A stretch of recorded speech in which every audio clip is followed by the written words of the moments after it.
સુરતમાં ધાડપાડુ ગેંગ સક્રિય ફરી થઈ ગઈ છે.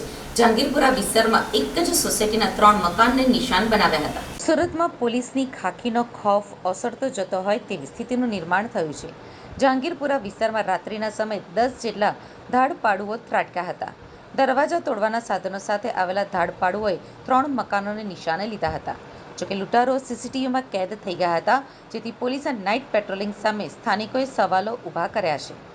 જહાંગીરપુરા વિસ્તારમાં ધાડપાડુ ગેંગ સક્રિય થઈ હોય તેવા દ્રશ્યો સામે આવ્યા છે. પોલીસના ખૌફ વગર લૂંટ અને ધાડ પાડવા 10 જણાની ગેંગ થઈ છે સક્રિય.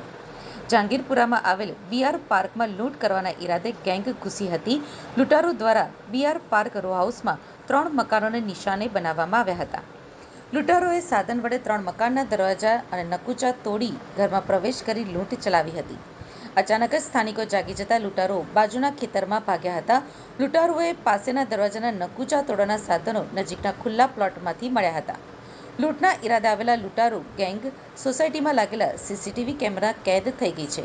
સ્થાનિક લોકોમાં પોલીસની કાર્યવાહીને લઈને સવાલો ઊભા થયા છે.